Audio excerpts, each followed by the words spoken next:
Le parc de la ville était calme en début de soirée. Le ciel commençait à se teinter de nuances de violet profond et de bleu marine alors que le crépuscule s'installait.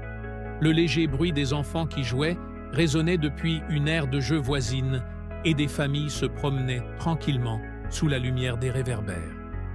Au milieu de cette scène tranquille se trouvait Alice Dixon, une femme noire, grande et athlétique, dans la quarantaine, avec une expression à la fois chaleureuse et déterminée qui reflétait des années de résilience. À ses côtés se trouvait sa fille de 10 ans, Sarah, une petite fille vive et curieuse qui idolâtrait sa mère et écoutait chaque mot qu'elle disait. Ce soir-là était un moment spécial pour elles deux. C'était l'une de ces rares journées où Alice pouvait laisser de côté ses préoccupations et passer du temps sans interruption avec Sarah, lui enseignant les bases du skateboard, un nouveau hobby dont Sarah était devenue obsédée. Alice, qui avait grandi en faisant du skateboard dans des rues bien plus difficiles que celle-ci, était ravie de partager ses compétences avec sa fille et de lui transmettre le même équilibre et la même confiance qu'il avait porté à travers tant d'épreuves dans sa propre vie. Alors que Sarah plaçait son pied sur le skateboard et commençait à vaciller, Alice éclata de rire et tendit les bras, prête à la rattraper si elle tombait. « Souviens-toi de garder les genoux fléchis, bébé, » dit Alice, sa voix douce mais ferme. « Et si tu perds ton équilibre, ne sois pas effrayé. Laisse-toi juste tomber naturellement. Je suis là, et ça ira. » Sarah leva les yeux vers sa mère, ses grands yeux remplis de confiance, et acquiesça avec détermination. Pour elle, ce n'était pas juste un apprentissage du skateboard, c'était une chance de ressembler à sa maman, courageuse, stable et sans peur.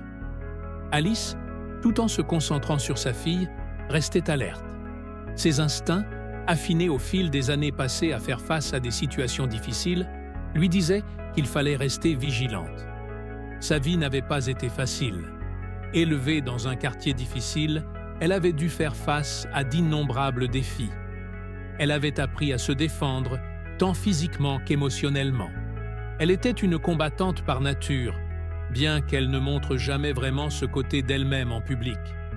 Son passé l'avait forgée en une femme résiliente, capable de rester calme sous pression. Elle espérait pouvoir transmettre cette qualité à Sarah, mais ce soir-là, elle voulait que ce soit un moment de joie, pas de survie. Elle repoussa ses pensées à l'arrière de son esprit et se concentra sur Sarah, observant sa fille sourire fièrement chaque fois qu'elle restait en équilibre sur le skateboard un peu plus longtemps. Pour Alice, ces petits moments étaient précieux, de rares dépôts dans une vie remplie de travail et de responsabilités. En tant que mère célibataire, Alice travaillait sans relâche pour subvenir aux besoins de sa famille.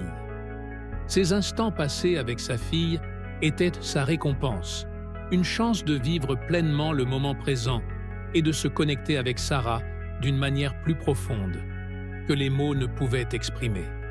Cependant, au loin, une silhouette apparut, se dirigeant d'un pas décidé vers elle. C'était l'officier Mark Copeland, un policier d'âge moyen, blanc, dont la réputation était bien connue en ville, mais pas pour les raisons qu'il aurait voulu. Il avait servi dans la police pendant près de 20 ans, mais ces années l'avaient rendu amer, endurci par une vie qu'il estimait l'avoir privé du succès qu'il croyait mériter. Sa frustration s'était transformée en rancœur, et ses préjugés, d'abord subtils, étaient devenus de plus en plus évidents avec le temps. Mark Copeland nourrissait une aversion particulière envers les résidents noirs de son secteur. Il les considérait avec suspicion et mépris, pensant qu'ils n'avaient pas leur place dans certains quartiers de la ville. Ce soir-là, en voyant Alice et Sarah dans ce parc qu'il considérait comme propre, rempli en majorité de familles blanches, ses préjugés se sont activés dans son esprit. Alice n'était qu'une autre femme noire à qui il fallait rappeler sa place. Lorsqu'il s'approcha, Alice le remarqua du coin de l'œil. Son corps se tendit instinctivement, mais elle garda son calme extérieur.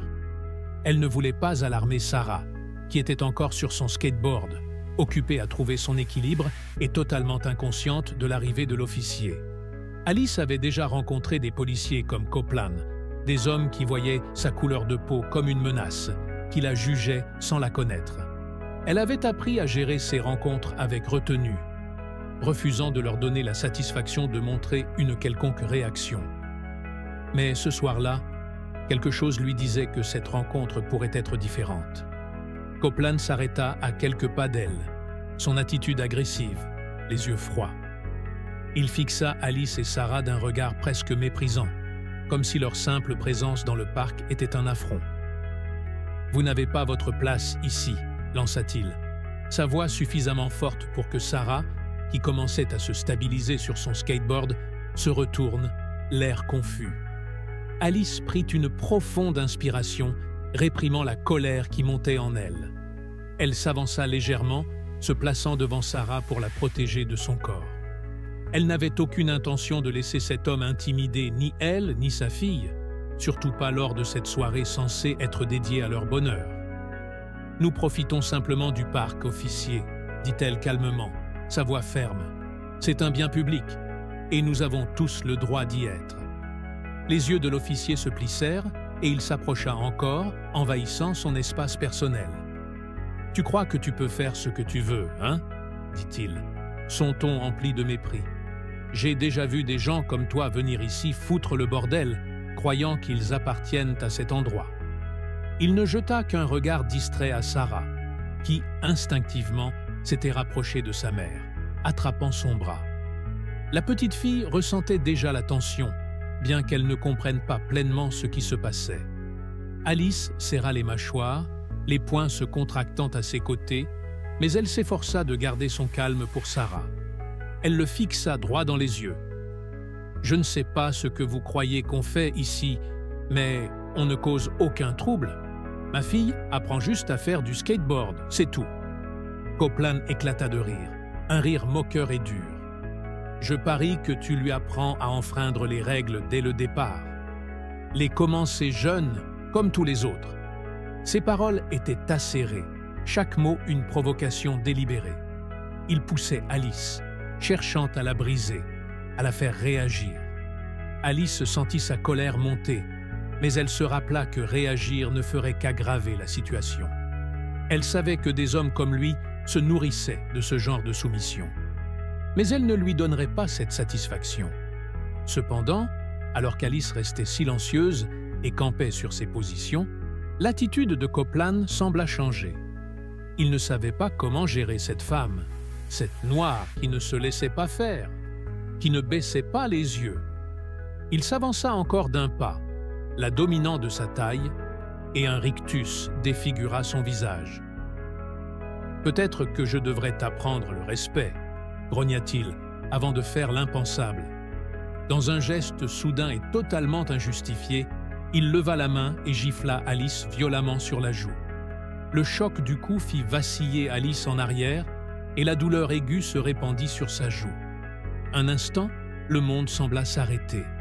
Sarah, pétrifiée, poussa un cri de surprise et son regard se fixa sur sa mère, les yeux remplis de peur. Alice se redressa, sa main touchant instinctivement sa joue rougie.